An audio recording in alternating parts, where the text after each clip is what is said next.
As a 10-year-old, I eavesdropped on my father telling his harrowing story of almost being gassed to death.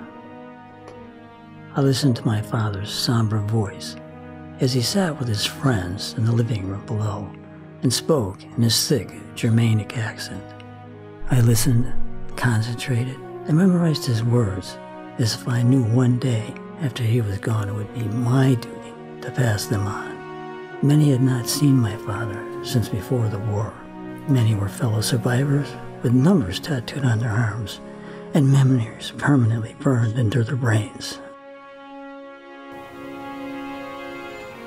30 years later, I again heard my father's voice tell the story, this time resonating from the speakers of a cassette recorder.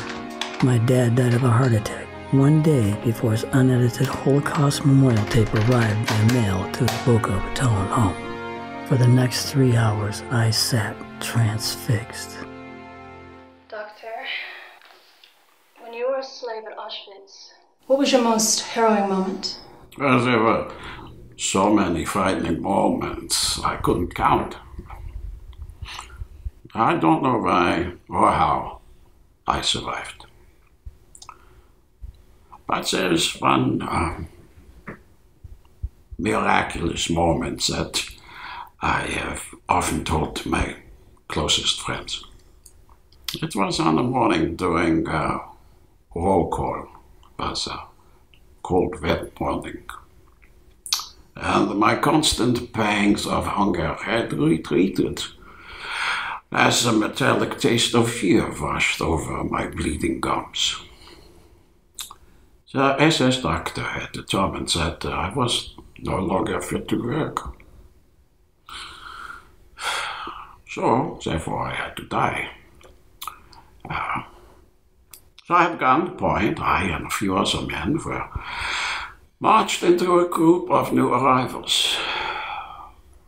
The mothers held on to their babies and their young children. Elderly couples walked hand in hand.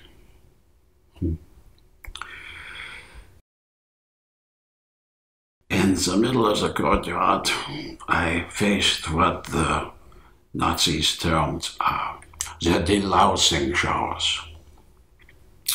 Having lived in, or better said, survived in the extermination camp, I knew that all of us were going to be gassed to death in those showers. I had been told by a man who brought the bodies to the oven. I smelled the putrid odor of burning human flesh. The stench permeated my nostrils as well as the entire camp. The smoke rose from the chimneys of the crematoria, and ashes of the silenced snowed down upon those selected to live. I knew most of my family had been murdered. Death stopped appearing as my enemy for having descended into hell. I was wondering if there actually was a heaven. So I and 1,000 other people were ordered to strip. I unbuttoned my camp shirt and I could feel the buttons on my shirt. And so to the pocket was a yellow 6-pointed star.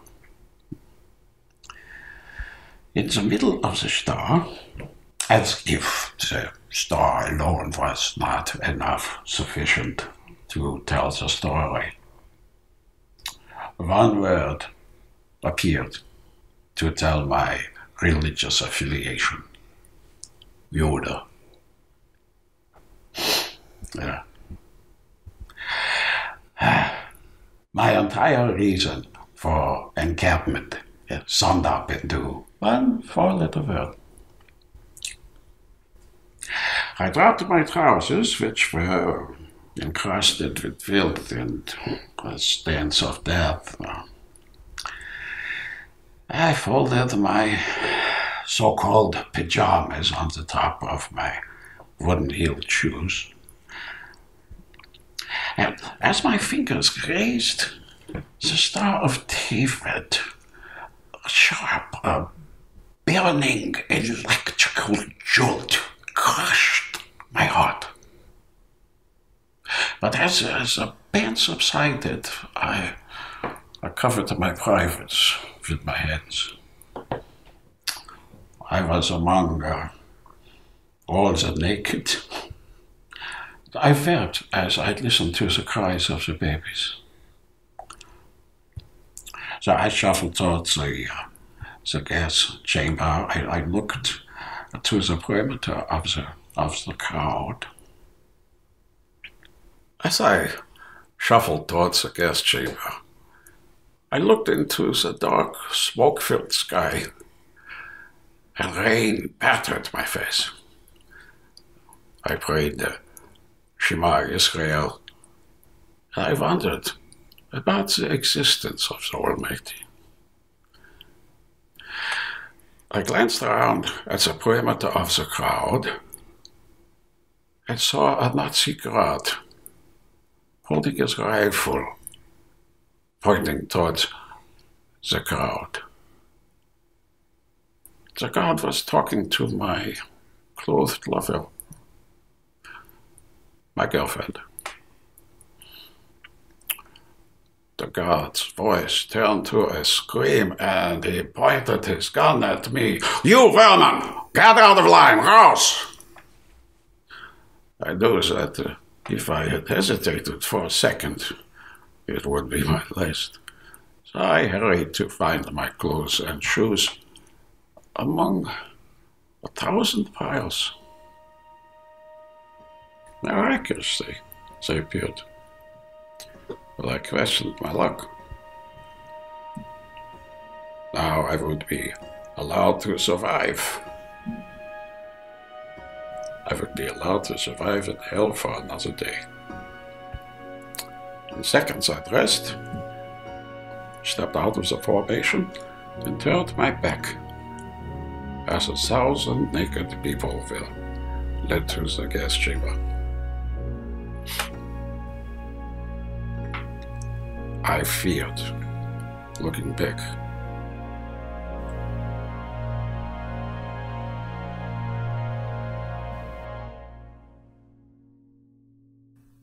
My father never told his story directly to me.